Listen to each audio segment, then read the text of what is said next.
In my turmoil lies no answers. Nonsense and sentence spoke backwards. Tired of cowards. Worldview soured by Bitcoin it's a virtual currency, its own currency. It's a form, like you could use it as like money on the internet to pay for things. And you can send it to anyone and nobody can stop you like making a payment to whoever you want. And the other cool thing is there's like no central party involved in that payment. It's just you and the person directly. And that's why nobody can control it. There's no central infrastructure. You know, like if you like the people who print the money, it's like a central bank. Or if you like make payment to someone else, you go through other banks. But you can think of it like digital cash. You have cash in your pocket, you want to give it to someone, you give it, and nobody can tell you, oh, don't do this.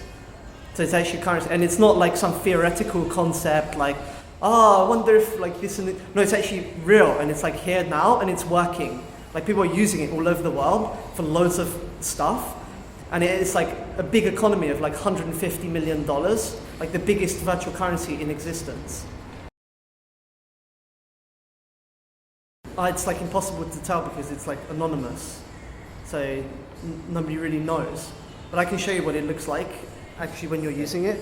Like this is, like you imagine this is a Bitcoin software that you have, and I have my balance here in the corner, my Bitcoins I own. I have these addresses where if people want to send me Bitcoins, I give them that address, any address, and they can send it to me. And because you have all these different addresses, and they're not names or accounts or anything, and you can generate as many as you want, like thousands of them, then each one is separate from each other. So I can give you one Bitcoin address and someone else another Bitcoin address. The same? Different ones. Oh, different ones. And nobody knows that they're from the same person. So if I give you like one Bitcoin address and I say, oh, send me like 10 Bitcoins, and another guy send me 2 Bitcoins, and I give everyone different addresses, nobody can tell how many Bitcoins I own or what I do with them, you know, because it's all separate. So I can show an example where I use an email service provider called riseup.net, and they're this collective in America that provides all this really cool software for people. So, and one of the forms of payment they accept is Bitcoin. So if I show the donation, and I have this button to generate a new Bitcoin address. I click generate. They send me a new Bitcoin address. I copy it, go into my client, and I send them a Bitcoin. And boom, I just sent money to America, like $10. No middleman, no one taking fees or cuts from it, just direct to RiseUp.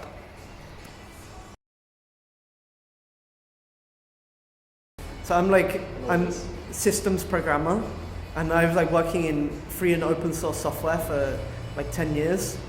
And free software is like this movement of people, hackers around the whole globe, who like work to like build technology to liberate people, to free up machines. So like the software, anybody can inspect it, anybody can make changes to it, and nobody can control the flow of information. And it's like from this movement that we have like really powerful like pieces of software like encryption or BitTorrent, all these technologies which are challenging a lot of the assumptions that we hold in the society. I found with like Bitcoins maybe 2-3 years ago now, and at the time it was like nothing. It was very small, but I didn't really think much of it like at first.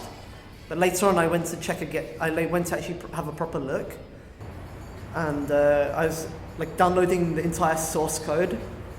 So it's like the entire code that is needed to like create Bitcoin. You can actually read inside that. Because like, you know, like someone can like read Italian or French or English. I can like read like source code, like computer programming, how someone can read one of those languages. I was like looking through it and I was like, oh wow, this is fucking incredible. It actually actually does what it like says it's doing. Because on the website it says like money that's like can't be controlled by governments or corporations. Like, oh okay, like how does that work?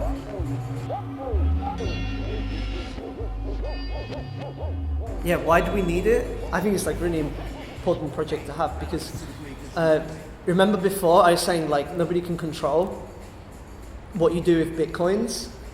So one of the things is there's this drugs market called the Silk Road, and I can show you this video here. They prevent people from tracking the financial entities. Using real money, users purchase these bitcoins, which can be traded at roughly $9 to 1 bitcoin, and use them as proxy for real money when they buy things on Silk Road. It's an online form of money laundering, used to disguise the source of the money and disguise who's both selling and buying the drug. The transactions are anonymous, secure, and untraceable, a lethal combination that makes illegal underground websites like Silk Road possible. Well, despite all their best efforts to stay under the radar, news media have begun to report on Silk Road just this week. And before it escalates any further, we're going to see that it is shut down and shut down now. This was like 2 years ago, and a US senator comes out in public saying that, oh, we need to like shut down this Silk Road, this like marketplace using bitcoins, and we need to like stop all of this. And he says, this is what he said: it's an online form of money laundering, anonymous, secure, and untraceable, a lethal combination. Before it escalates any further, we are going to see that it gets shut down and shut down now. Nothing happened and nothing can happen. There's nothing they can do to stop this.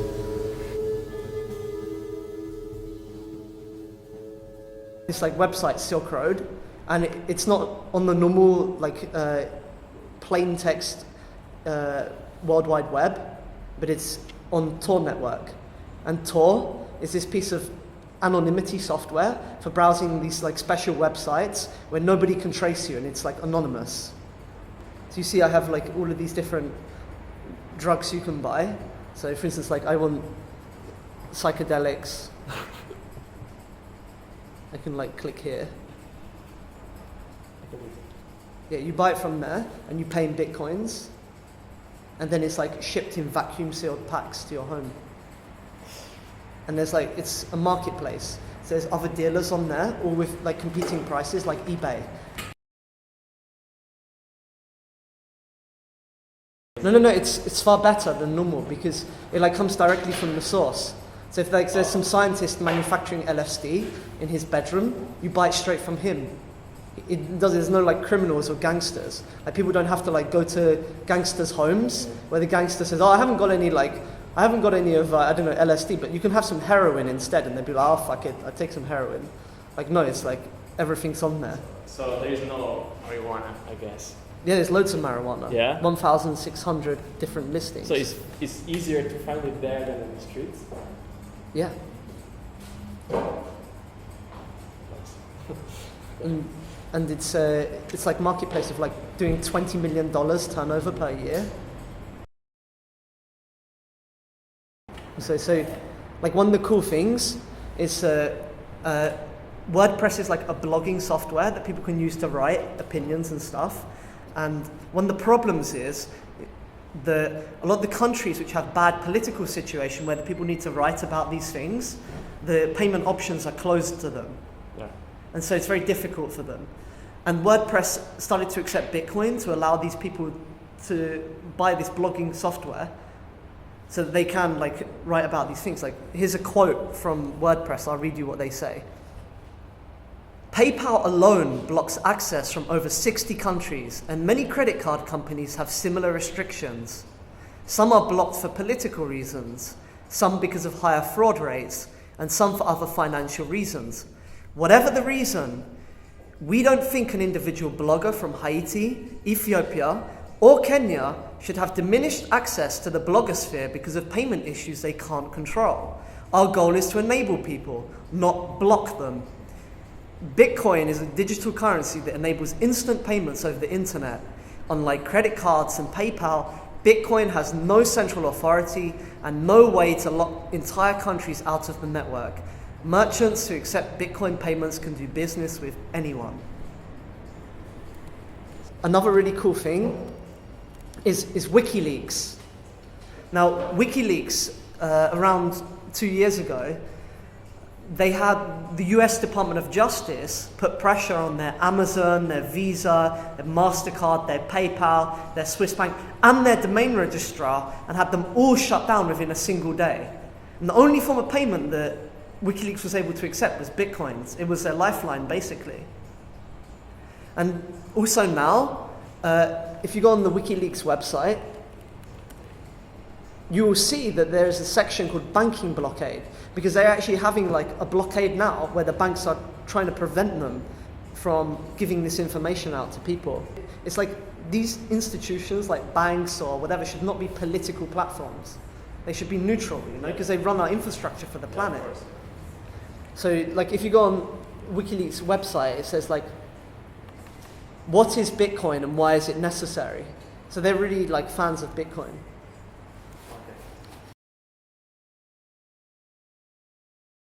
It's actually like working. Look, we have like marketplace with like charts and different competing marketplaces with charts and prices. You know, US dollars, euros, GBP, Australian dollars, Chinese yen.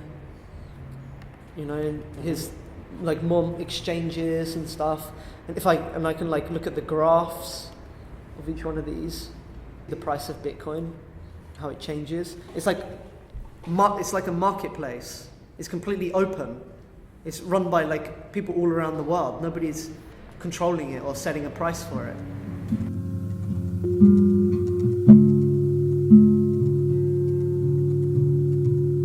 And because of this political aspect, another thing to think about is the situation in Iran is really bad at the moment, and Iran's like economy is seriously like going to crash. It's not like I'm not being some conspiracy theorist. Like for real, Iran's economy is going to go down. They had like in like 1 week, the Iranian rial dropped by 30%, and people were like rushing to change it into gold. No, it was like a month or so ago, but because of the sanctions, you know, the trade embargo, and so like people were rushing to buy gold, but there's like not enough supply of gold to satisfy the demand of people. And then also the Iranian government was using like the money and the digital payments. People were like using them to like buy like censored movies and music off of the internet, and the government didn't like this, so they stopped it. But now people who are like using Bitcoins in Iran can actually get around this. So there was like even a story on Bloomberg where the guy was saying about Iranians using Bitcoins in Iran. So like for instance it says, at the online store coindl.com, shoppers can use Bitcoins to buy Beyond Matter, the latest album from Iranian artist Mohammed Rafiq. So people can actually buy this music from in Iran, and the government can't stop it. And another really cool thing is like you can actually use Bitcoins for anonymity. So I have like a friend, and he like one of his businesses is like setting up anonymous services for people. And like if you think like you buy like a server or some infrastructure to do like technology things on the internet, and you have to pay for it. If you're like paying for any other financial service, they know who you are because of your bank or whatever. But if you use Bitcoin, so you can actually get like anonymous VPS and domain names and all of these things that you need. So Bitcoin is peer-to-peer software, and peer-to-peer software is just like when all of the people who use that system are also helping to uplift that system. So the system is the people in that network. As compared to like a bank, when you go to a bank, it's the people in the bank, and the people, all the customers are separate. Imagine now if all the customers were the bank. That's it, basically. And for every person that joins to this network, they make it stronger because they increase the size of it, and it's more difficult to attack. So we're talking about peer-to-peer software, which BitTorrent is another type of peer-to-peer software. And it's really cool project because you can connect to anyone in the world and download like any movies or music you want, and nobody can take it off of the internet. So I don't like this, take it off. It's like impossible. And so that like makes a lot of people in Hollywood like very scared and always say, oh, we must like shut this down or try to stop it, but they can't. And what Bitcoin also like helps make this stronger, it enables it, because there's like these kinds of websites. One of them is called like Bitcoin Torrents, but with a Z on the end, .com. And you can like pay some money and they download things off the BitTorrent network and then they give it to you. Okay. So like maybe you don't have much bandwidth or you don't have resources on your computer and they offer this service to you. Gambling is banned in the US, which is nuts. Like, why should they stop people to be able to play a type of game on the internet with money? The government shouldn't shut down websites and stuff. Say, yeah. you can't run this. It's not up to them, you know. It's just people's own money. They're deciding what they want to do. It's wrong. But with Bitcoin, there's loads and loads and loads of gambling sites. Nobody can shut them down and say, especially in the US, no one can say they're illegal. Okay. And you might think, gambling, but also like it holds some deeper repercussions for the internet, because there are loads of these people that play video games all day long. And if you imagine that they would get, people could play matches against each other and bet money on the matches, or like you enter a tournament or something, and the winner gets like a prize. Then you could have professional video game players, and like you've opened up like a whole new world. And then you can maybe like fund video games using an alternative model, which is like where you don't like sell the video game as a product, but you sell it like as a service.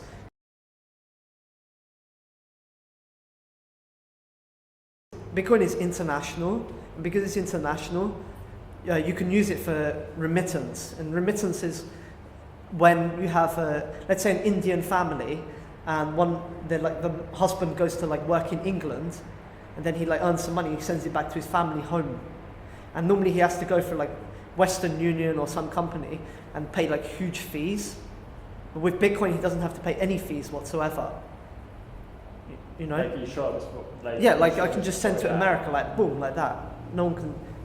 There's nothing in the middle. There's nothing in between. Right. Bitcoin is not the only one of these technologies at the forefront of this change. There are also a bunch of other new things coming about at the moment, and one of these is 3D printing. 3D printing is really, really radically going to change a lot of stuff in our world. The whole idea is that anybody in their house can have a 3D printer and can print objects. Okay. So imagine this, like instead of like paying for something which is shipped from China as a product and then buying it in the shop, you can just print it in your own home. And you can also personalize it however you want. So it's no longer a product, it's like something for yourself. Well, the technology's early, but it's improving all the time, loads. So like this was 3D printed, it's just a toy aircraft. But this has like massive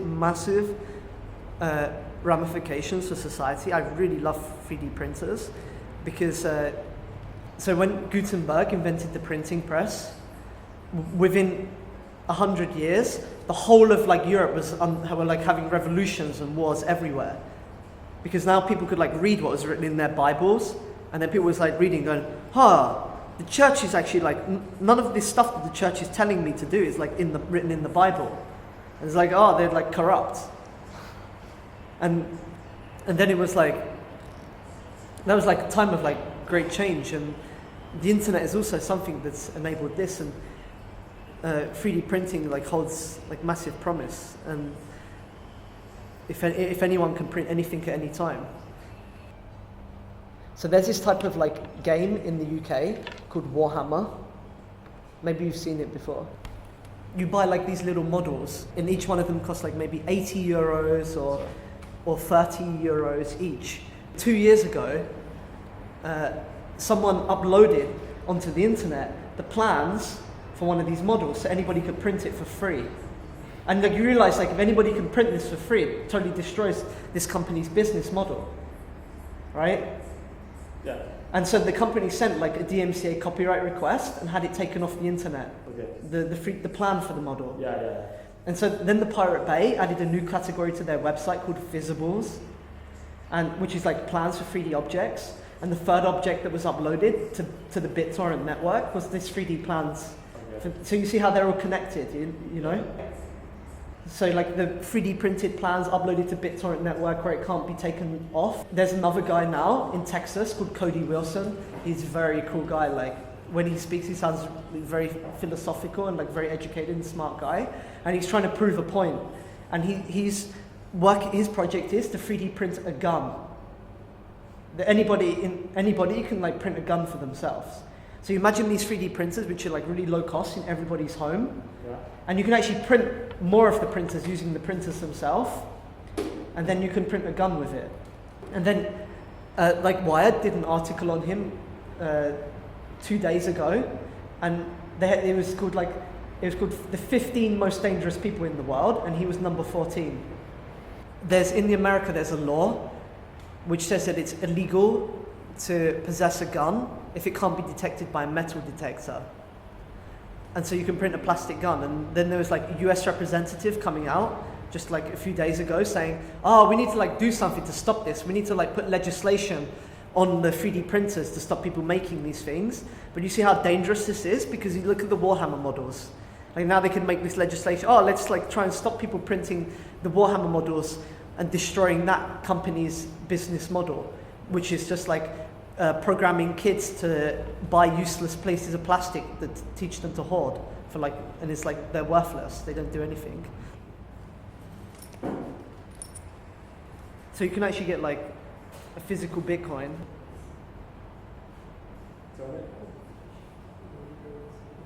And what this is it's a coin, but it has like a digital Bitcoin locked inside it, and you can unlock it and take it out. I'll explain the mechanism behind that. Do you see there's a code on the back? Yeah. And so that's what that is the public key.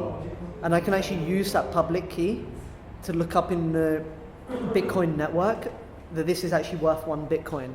So if like I can go to, for instance, this website, and I type VVQPM, and then I see I have actually 1 Bitcoin on this coin. And you see there's a hologram on the back. You see this hologram, if I tear it off, I irrevocably destroy the coin, it's damaged. This is a hologram, can you see? It's a stick. But on the inside, it's the private key, and you can use that to actually unlock the Bitcoin from the coin, and then the coin becomes worthless. It's just a piece of metal. Okay.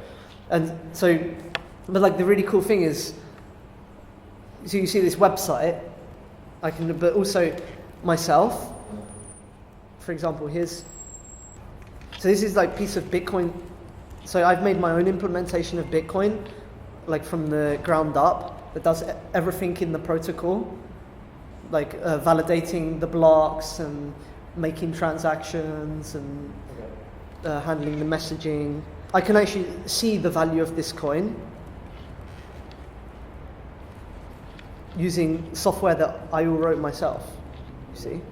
So I don't have to trust anyone, because I understand like everything about how this network works. I showed you the software earlier, so that's how most people interact with the Bitcoin, but I'm just showing you how I interact with Bitcoin. Okay. I look up the outputs, and I can see that it's worth 1 Bitcoin. And this is like all myself. So I didn't go through any third party or anything. I've got all the data from the Bitcoin network, validated it myself, did all the checks, everything that's needed, and then I can see that the coin is actually worth like 1 Bitcoin. You are your own bank. My own bank, exactly. Yeah, I said like anybody can use Bitcoin like right away.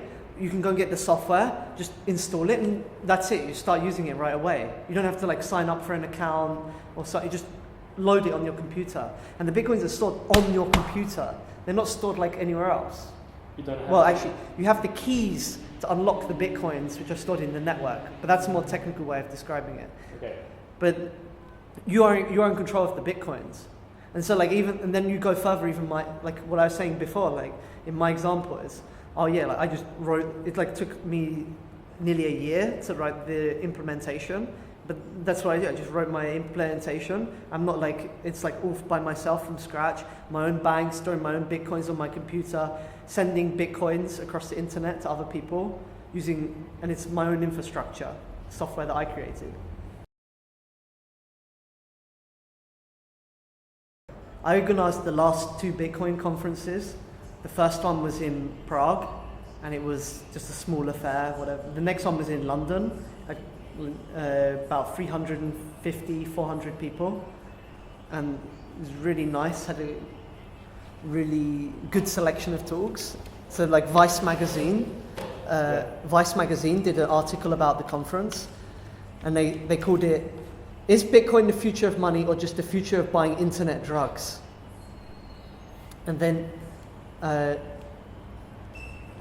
had this talk. The first one was by Cody Wilson, talking about the 3D printable gun. And it's always printing guns is humanism. And then they have a quote by Max Kaiser, who's this really crazy guy who runs this TV show about banking corruption and financial scandals. And he calls Bitcoin the currency of the resistance. Dick Cheney is a pox on our soul. And then had been talked by this guy, Juri Matila, who is for his research studying in his PhD the legislative effects that peer-to-peer software like Bitcoin will have on in the future. And it says here, Juri Matila's legal seminar can best be summed up as: future if Bitcoin becomes successful in mainstream society equals probable mayhem. What is mayhem? Mayhem. Chaos. Chaos, okay. And then Birgitte Jonsdottir, who's this Icelandic politician, Icelandic MP. She's done loads of stuff in Iceland. She used to be an activist in her youth, but then she went into government, and she's like in the inside, like changing a lot of the things there, this woman. And she's really like reformed things. Like one of them is IMI, the Icelandic Modern Media Initiative, which is they took all the tax havens around the world and took the best laws to create a free speech haven. Then Iceland was at the top of the free speech index the next year, and the press freedom index. And then that happened after there was a bank which censored some news station from reporting about a WikiLeaks leaked report. And so they just broadcast wikileaks.org on television for 15 minutes as a hack to get around this restriction placed on the news network. It's awesome. And then you had these 2 guys called Smuggler and Frank, and they were wearing these masks because they're really concerned with surveillance and CCTV cameras and privacy. But the next conference is going to be in Vienna on the 1st until 3rd of November, and it's going to be called unsystem.net. Here, and we have like really, really good speakers. We have a big building in central Vienna, which is normally where the United Nations is held. It has like 10,000 people inside it. We're going to occupy their building for these few days to like run our conference about this emerging technologies like Bitcoin. But it's like all of these radical people going inside this conference and having a party. Like we have the Silk Road talk about the drugs. You know, Voyner is going to come. Like these are the same Voyner who are like having an orgy in Moscow Museum and drawing the giant penis on the bridge and How did you meet Voyner? Macao in Milan. It was just accident. I came here and they were here at the same time. I was like, I already had plans. I wanted to bring artists to do actions inside the conference to talk about the work. But then there's like perfect, these guys, because they're Russian and they're political. Exactly like what I needed. I was like, great, you guys should come. And then we also have another guy coming this year, Mike Gogulski, and he's like one of 2 US citizens in the entire world to given up their citizenship. So he's a stateless person, and he lives in Slovakia, and he has like no country whatsoever. And he also started the Free Bradley Manning campaign. And like another cool guy is this guy called Mitch Altman, and he made this like device that can switch off any television. And I was walking with him in Bratislava, and he had a really long range one that looked like a mobile phone, and he's pretending to like go on his mobile phone, but switching off all the televisions in the high street, in the shops. Be there, unsystem.net, the 1st until the 3rd of November.